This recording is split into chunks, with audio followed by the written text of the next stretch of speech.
Alright, so I was requested to make a video based upon the build I showed in my previous video versus Nobunaga and Yoki Onna. Sorry if there's any noise in the background. Let's see.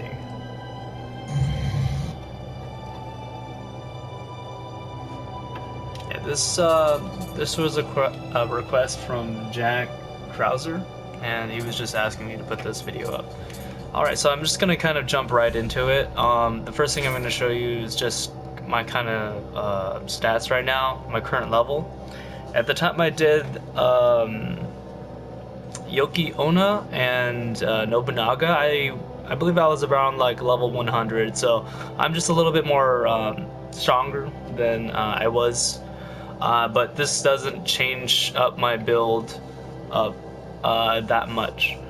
So right now I'm at level 122, and as you can see I have 75 dex, 25 in spirit, and 27 body. So, you know, first off, just talking about like damage scaling wise, whenever you're using the kusarigama, if we want to go back to that, as you can see, the change to attack is in dexterity is B+, so it has the highest scaling in dexterity. So that's why we have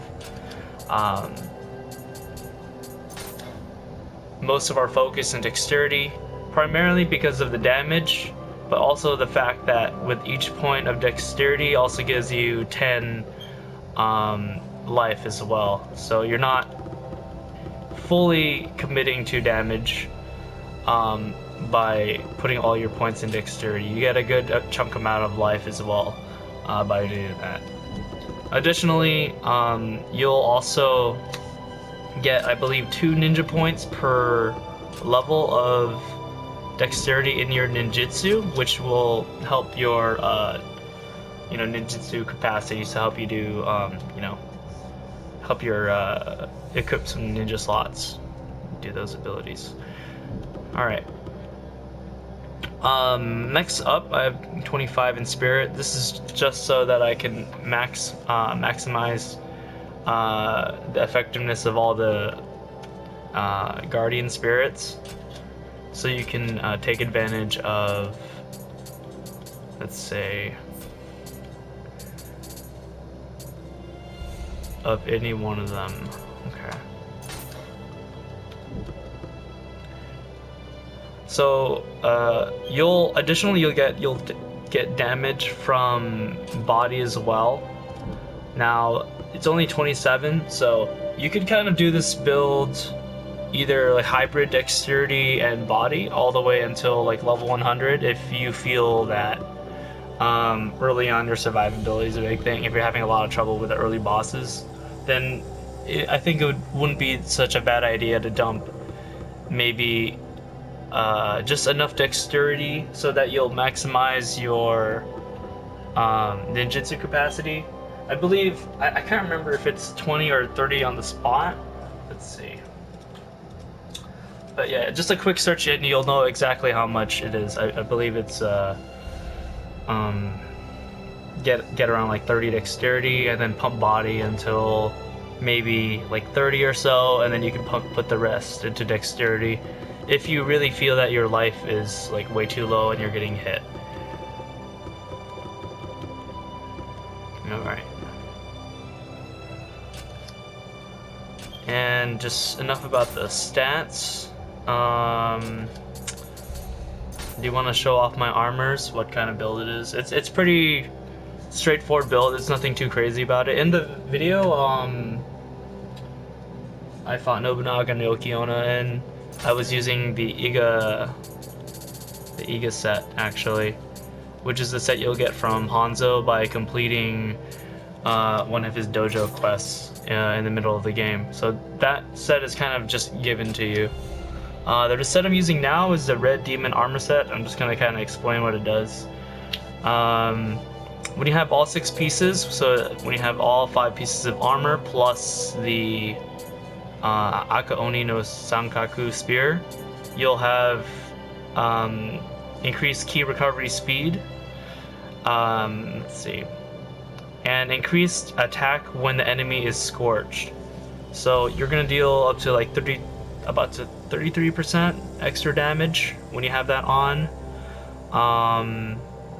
And when you have Enko equipped, you're gonna have increased damage as well for your attack and defense. Let's see. As for your weapon, you're definitely gonna want to equip a fire weapon for this. Just so you have, have the maximum effectiveness of the armor. So you're gonna light up each enemy, like every time you attack. So it just increases your damage output as much as possible. As for your accessories, any accessory will do. I prefer luck, and I just got lucky with one of my unique effects.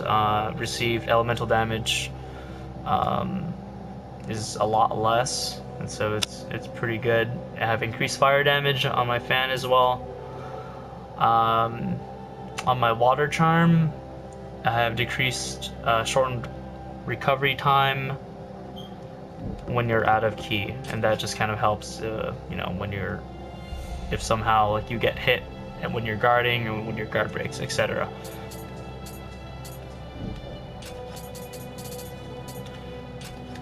Okay, besides my equipment, I do want to show you some of the skills that I thought were pretty vital to this build. Just the most important items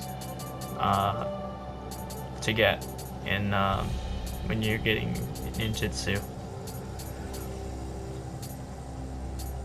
Alright, so one of the most important things for survivability in this build is having the quick change scroll. Allows you to ready one quick change scroll, so you survive temporarily even when your health goes down to 0. So this, combined with the mystic art up here that allows you to instantly perform any ninjitsu you use on yourself, will save you a lot. So it's basically giving you a second chance every time you get you're facing an enemy that has the potential for one-shotting you. You just kind of tap that button and you'll instantly just get another life to heal up and back off. So this is definitely, that combination is it's very, very good.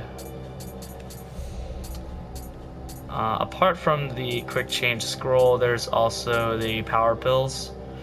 This is what allows you to basically double or just quadruple the amount of damage you're gonna deal on the enemy, especially if you get behind them on your back.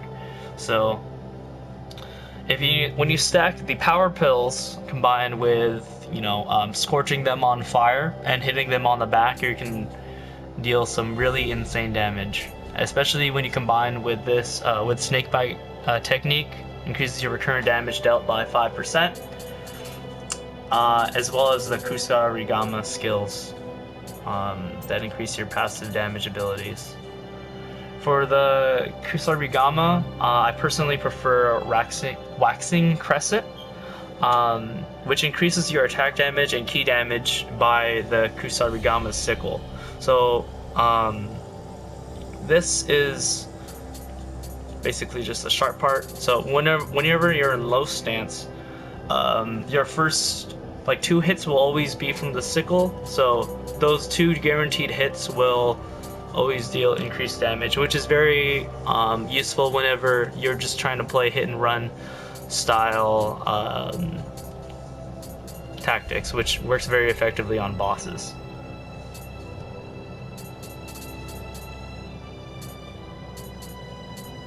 Let's see. And that's basically how my build works. It's pretty straightforward.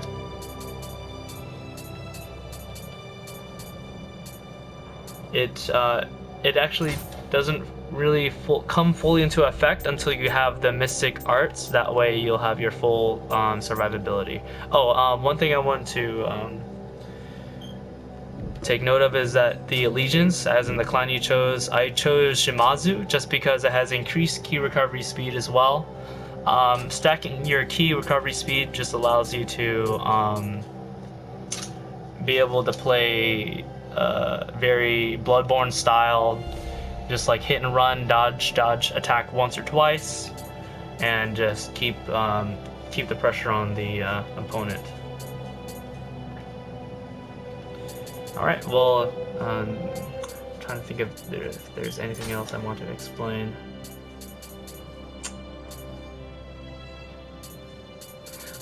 Yeah, that's so.